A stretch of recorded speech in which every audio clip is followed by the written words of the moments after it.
Hey guys, welcome back to Andy's Dinosaur Reviews. Today we're going to take a look at one of these Tomy figures, the Ania, I guess you would call them, that was sent over to us from Dinosaur Adventures. So we can 100% thank him for sending this figure over and allowing this review to be possible. So if you want to thank him, the best way to do it is to head to the description, follow a link to his YouTube channel, and give him a subscription because he also produces very cool dinosaur content similar to what I have here on Andy's Dinosaur Reviews. So, as you can see, we are taking a look at the Saber Tooth Tiger, as they say there on the side of the box. I'll just call him the Saber Tooth Cat, but it does look very cool. We also have a human there included, so let's break the box open and get a closer look. So you've got our Neanderthal Man. Let's see if he balances. He does not want to, and he's down. Nope. Give it another shot. Come on, nope. Then we've got a rock, which is actually pretty well hidden in there that I did not see previously. And then we've got our Saber Tooth Cat. Him, or I guess it would be a herself, because it does definitely appear to be a female to me. And another little cool addition to this set is the fact that once you open it, you have a very cool image here in the background with the environment that these would be found in. So it's something that's very cool to possibly use to display them, and because of that we can lean our caveman there up against the background and he will balance out not very well. But we can, however, get him to stand back there. It just takes a minute and a little bit of work. So look at that. That's super cool. Now if I can move it over to the center without them falling over. So yeah, there. That looks awesome. And that's a very, very cool addition, in my opinion, to this set to help give you some sort of a very cool presentation to it if you do display it. I think this is an absolutely fantastic way to go and kind of just takes you into the little world that this is occurring in. Super cool addition to this set. So, let's go ahead and get a closer look, as we said previously, to take a look at the good sculpt and detail. So as far as our Neanderthal Man goes, he is really highly detailed. Honestly, looks very, very nice.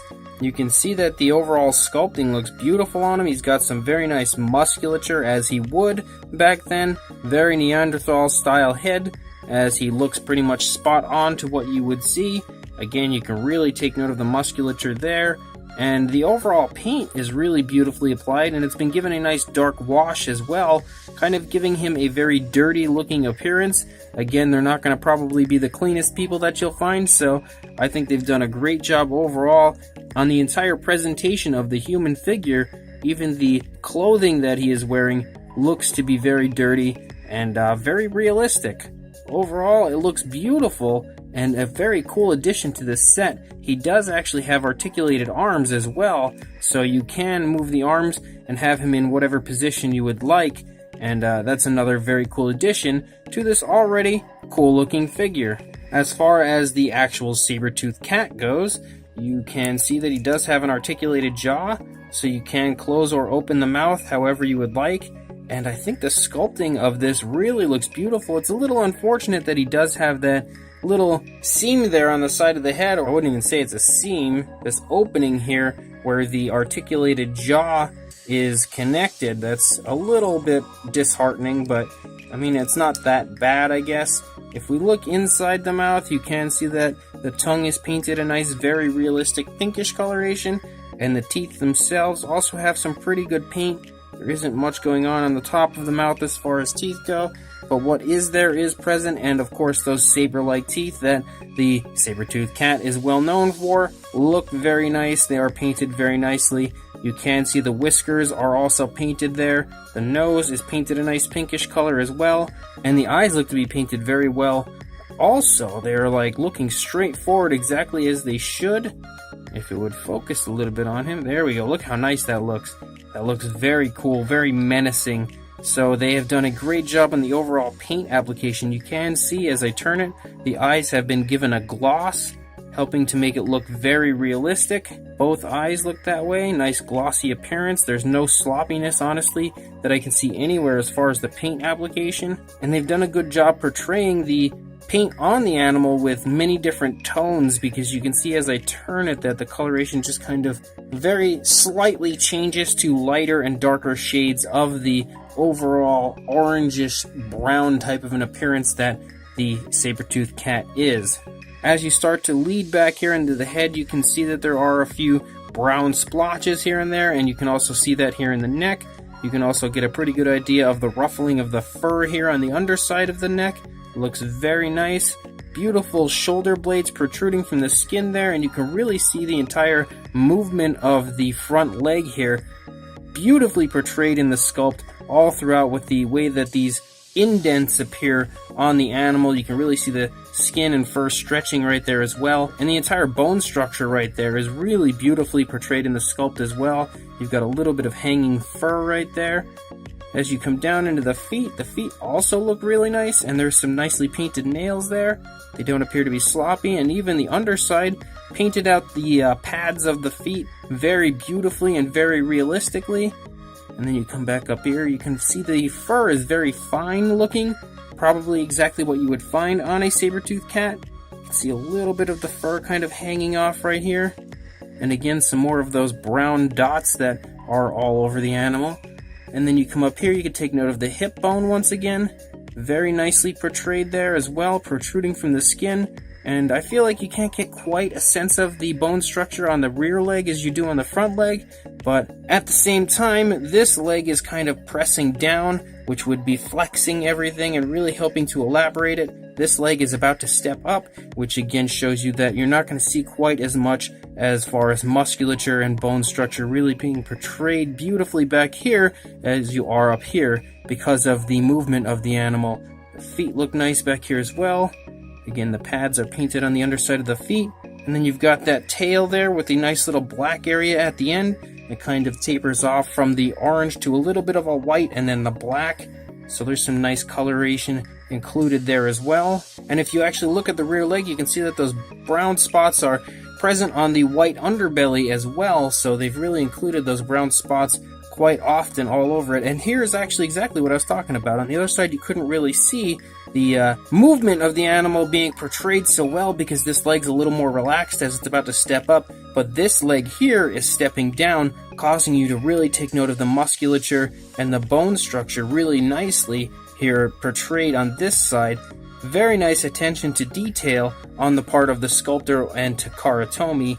Very nicely done with that. Beautifully painted nails on this side as well. So there's one thing that's really nice that I'm seeing about this is the fact that they don't really have any kind of sloppy paint.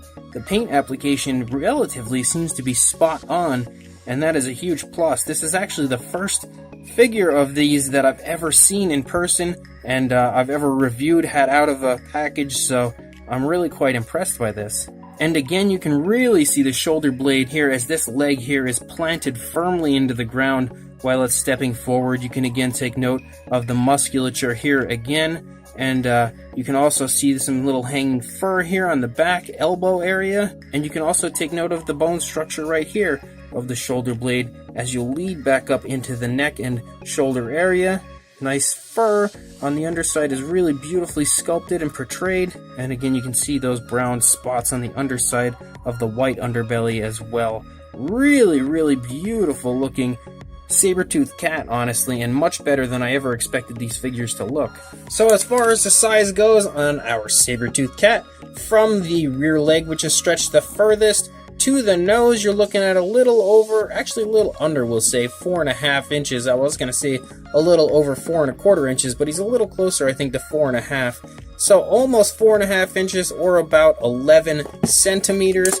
And for a height, you're looking at about 1 3/4, about 2 inches, we'll say. He's roughly 2 inches almost, or a little under 5 centimeters. These are pretty small figures, honestly. Our human figure, for a height on him, you're looking at about 2 3/4 inches, or about 7 centimeters.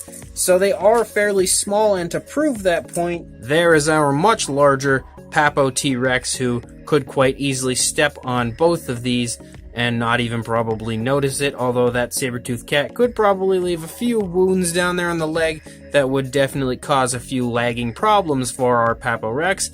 but you can see that these are smaller figures. They're not near as big as most companies would produce, but I think that is also one of the appealing aspects of these Takara Tomy figures, is the fact that they are a significantly smaller size, which helps to fit them in any collection, have a good abundance of them in your collection. So I don't mind the smaller size, especially when they are jam-packed and crammed with such beautiful detailing and paint. These two really look quite fantastic. So these Takara Tomy figures are actually way better than I ever expected, or at least this one is. I will be way more intrigued now to get the others out and actually take a look at the dinosaurs, but this Saber Tooth Cat and the Neanderthal Man both look fantastic, and I am really impressed with both.